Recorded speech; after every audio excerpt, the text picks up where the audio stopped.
Hello everyone, welcome to your own channel. A very good evening to all of you. तो IDBI जैसे कि अभी lineup में है, लाइनअप इन द सेंस कि अभी कुछ दिन पहले, शायद 1 से 2 दिन पहले IDBI जैम का वेटिंग लिस्ट आया था। वेटिंग लिस्ट ऐसा हुआ कि जिनका क्लियर हुआ है उन्हें मेल आया है। तो जिन्होंने भी जूनियर असिस्टेंट मैनेजर दिया है वो जाकर एक बार अपना मेल ज़रूर चेक कीजिएगा। जो भी आपका रजिस्टर्ड है इसमें वो आप एक बार ज़रूर चेक कीजिएगा। वो आपको रजिस्टर्ड के मतलब मेल के थ्रू ही आपको ये बता रहे हैं कि आपकी वेटिंग लिस्ट क्लियर है, आप ज्वाइन करना है, कब डीवी है, ये सारा डिटेल्स है। तो पहली बात तो ये हो गई कि IDBI जैम का मतलब मेल आ रहा है, आप चेक करें। और दूसरी और सबसे इम्पॉर्टेंट बात ये है कि IDBI एग्जीक्यूटिव का अभी डिस्क्रिपेंसी मेल आया है बहुत सारे स्टूडेंट को। और ये एक ऐसा मेल होता है जो लोगों को परेशान करने के लिए मोर देन सफिशिएंट है।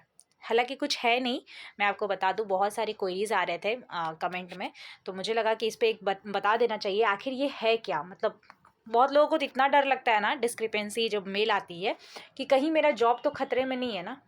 ऐसा तो नहीं ना कि मुझे जॉब से निकाल देंगे, मुझे जॉब ही नहीं देंगे, क्योंकि ये तो गलत बात है, ये तो छेड़छाड़ हो गई उनके उनके वो डॉक्यूमेंट्स से जो वो मांग रहे हैं, मैं तो फुलफ़िल कर नहीं पा रही हूँ। तो मेरे अकॉर्डिंग बिल्कुल नहीं, ऐसा बिल्कुल नहीं है। आप बिल्कुल भी पैनिक मत हो जाइए कि चलो मेरे पास डिस्क्रिपेंसी आ गया तो अब तो मेरी सिलेक्शन नहीं होगी, ऐसा कुछ नहीं है। सबसे पहले तो उन लोगों को कॉन्ग्रेचुलेशन जिनकी आई नहीं है, क्योंकि एक बहुत रिलीफ वाला चीज़ होता है ना। मतलब परेशान हो, एक तो परेशानी होती है, प्लस आपको कभी कभी समझ में भी नहीं आता कि आखिर गलती कहाँ है। हालांकि वो लोग आपको मेल में बता देते हैं कि हाँ आपकी ये प्रॉब्लम है, आप इसको ठीक कीजिए और इतने टाइम में आप मुझे भेज दीजिए। तो यहाँ पे बहुत लोग पूछ रहे थे कि मेरे पास 2 मार्च को उन्होंने कहा है कि आप 2 मार्च तक मुझे भेज सकते हैं, बट मुझे क्या वहीं जाना पड़ेगा जहाँ पे मेरी डीवी हुई थी? कहाँ पे मैं उन्हें वापस वो जो मैंने नया सर्टिफिकेट बनाया है तो मैं कहाँ उसे दे सकता हूँ, ये दे सकती हूँ जो भी। तो आप बिल्कुल वहाँ मत जाइए। मतलब वहाँ पे आपको जाने की नीड नहीं है, बिल्कुल ऐसा नहीं है। अगर आपका बगल में घर है वहाँ से, तब तो ठीक है, कोई दिक्कत नहीं है। अब सोचिए, आप खुद सोचिए, लोग अगर सपोज़ कीजिए किसी गांव से आ रहे हैं डीवी देने के लिए, तो पॉसिबल नहीं है ना कि वो आना जाना करेंगे। तो आप सिंपल उन्हें मेल भी ही कर सकते हैं। क्योंकि लास्ट टाइम एक फ्रेंड का आई डिस्क्रिपेंसी आया था, तो वो बंदा एक्चुअली पटना में उसका डीवी हुआ था, ठीक है, पटना में उसकी डीवी थी, एंड वो रहने वाला पूर्णिया का था। तो ऑब्वियस ही बात है, दोबारा वहाँ से आना जाना मतलब बहुत लेंदी है। तो उसने सिंपल मेल कर दिया था, और उसके बाद फिर जब दोबारा जब जब बैच स्टार्ट हुआ था तो उसका सिलेक्शन हो गया था। तो आप बिल्कुल टेंशन मत लीजिए, ऐसा नहीं है कि वो आपको जॉब नहीं देंगे या दिक्कत होगी, बिल्कुल ऐसा नहीं है। बस एक चीज़ हमेशा याद रखिएगा, मतलब एक चीज़ याद रखिएगा अपने ध्यान में, कि आपका जो कास्ट सर्टिफिकेट, चाहे किसी में लगा, बहुत लोगों का कास्ट सर्टिफिकेट में लगा होगा, क्योंकि यही 2-3 चीज़ में लगता है। मैंने याद है शुरू में ही मैंने वीडियो बनाया था डीवी को लेके, तो मैंने आपको ये बात कहा था कि अपना ओबीसी सर्टिफिकेट, अपना प्रोविजनल सर्टिफिकेट और अपना डिग्री, ये 3 चीज़ एकदम रीचेक करके रखिए कि आपके पास बिल्कुल सही हो।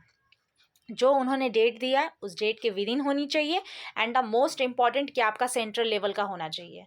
मैंने ये बोला था ये बात, और वो भी एक बार नहीं 3-4 बार रिपीट किया था कि स्टेट लेवल वाला नहीं चलेगा बैंक एग्ज़ाम में। बैंक की जब भी ज्वाइनिंग होती है ना, सिर्फ IDBI नहीं, आप IBPS SBI जो भी आपके एग्ज़ाम्स होते हैं, वहाँ पे उन्हें सेंट्रल लेवल का कास्ट सर्टिफिकेट चाहिए। स्टेट लेवल को वो एक्सेप्ट नहीं करते हैं, ठीक है। तो ये लोग आपको एक टाइम पीरियड देते हैं, इनके अकॉर्डिंग अगर डॉक्यूमेंट्स वेरीफाई नहीं होता है, और उस टाइम में आपको देना पड़ता है। अब यहाँ पे एक क्वेश्चन आ रहा है कि मुझे कास्ट सर्टिफिकेट में लगा है और 2 मार्च तक उन्होंने मांगा है, जबकि मेरे पास 2 मार्च तक रेडी नहीं हो सकता है।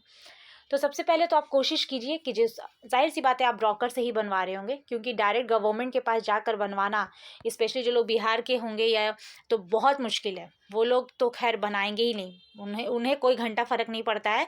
किसी के बंदे की जॉब चली जाए उन्हें नहीं फ़र्क पड़ता, उन्हें सीधे लगता है कि आपने पहले क्यों नहीं बनाया, 4 बात वही सुना देंगे। ठीक है, ये भी एक एक्सपीरियंस से ही बता रही हूँ।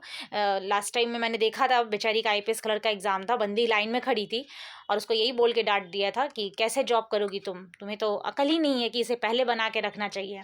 खैर, तो ये सब मसला अभी लेना नहीं है, तो आप एक काम कीजिए, ब्रोकर को थोड़ा पैसा ज़्यादा देकर आप उनसे जल्द से जल्द मांगिए सर्टिफिकेट, कहिए मुझे नीड है, क्योंकि उनके हाथ में होता है, वो 2 से 3 दिन में बनाकर दे देते हैं।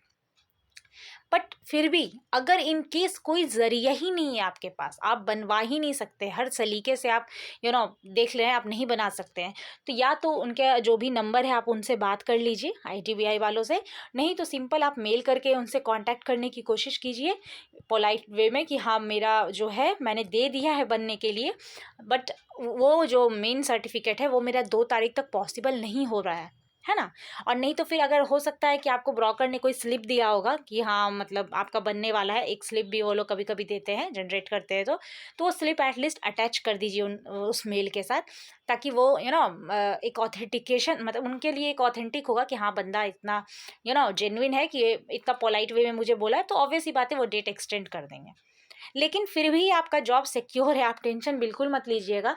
मुझे पता है ऑब्वियस सी बात है, जहाँ अनएम्प्लॉयमेंट इतनी ज़्यादा है ना, वहाँ बड़ी टेंशन हो जाती है जॉब की कि पता नहीं क्या होगा, लेकिन ऐसा कुछ नहीं होगा। आपका जॉब हाथ में ही रहेगा।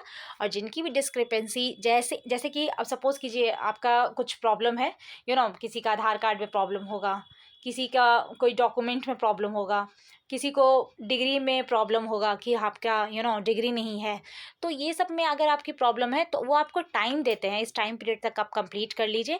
अगर आपका उस टाइम पीरियड तक कंप्लीट हो गया तो ठीक है, नहीं तो एक्सटेंड करेंगे बस, लेकिन आपको एक मेल करना होगा उनको।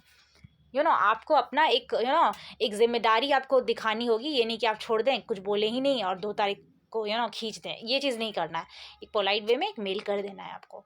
और पहले तो आप कोशिश कीजिएगा कि आपका सर्टिफिकेट रेडी ही हो जाए, बेटर है, थोड़े पैसे लग जाए, ब्रोकर को आप देकर थोड़े पैसे दे दीजिए, लेकिन रेडी हो जाए ज़्यादा बेटर है। बट नहीं हुआ तो ये अल्टरनेट एक ऑप्शन है। और एक चीज़ और भी है बात कि डिस्क्रिपेंसी मेल आने का एक बहुत वो ये भी मिलता है, आपको साइन मिलता है कि अब ये जॉइनिंग अपनी स्टार्ट करने वाले हैं।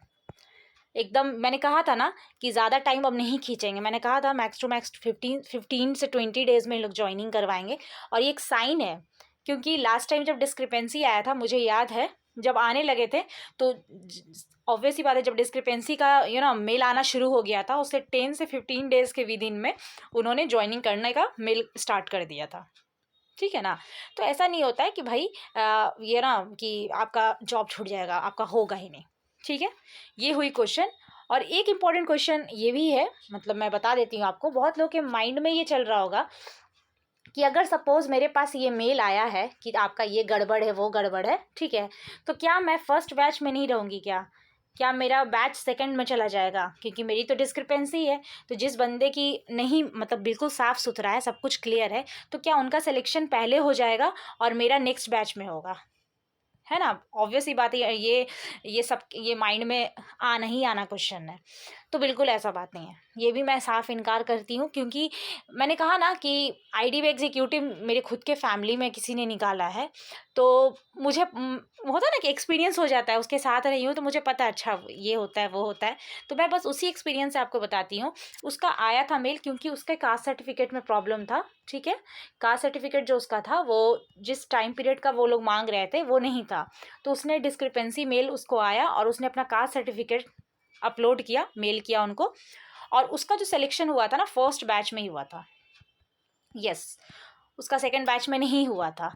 उसका जैसे ही मेल उसने किया, सब कुछ क्लियर हो गया, और जो पहला बैच स्टार्ट हुआ था अगस्त के टाइम जो था, उसका वहीं उसी बैच में सिलेक्शन हुआ और उसी बैच में ट्रेनिंग करके उसकी ज्वाइनिंग हुई थी। तो ये सब भी ऐसी बिल्कुल बात नहीं है, आप लोग घबराइए मत कि अरे मेरी तो ज्वाइनिंग अब तो बहुत लेट हो गई, मैं तो अब घर में ही बैठूंगी और इतने महीने, ऐसा कुछ नहीं है। 100% आपका फर्स्ट में होगा, बस क्लियर आप कर लीजिएगा। तो बस ये सारे इंपॉर्टेंट चीज़ थे, बहुत सारे माइंड में आते हैं यार, मैं समझ सकती हूँ, तो इसलिए मैंने आपके साथ शेयर कर दिया, और आई होप कि आपकी क्वेरी क्लियर हो। और अगर इन केस नहीं है तो प्लीज़ आप कमेंट कीजिएगा, अगर मुझे पता होगा तो मैं फटाफट बिना टाइम लगाए आपको इन्फॉर्मेशन दे दूँगी, ताकि आप क्रिस्टल क्लियर हो जाएँ, टेंशन में ना रहें, है ना। तो अपना ख्याल रखिए, and thank you so much.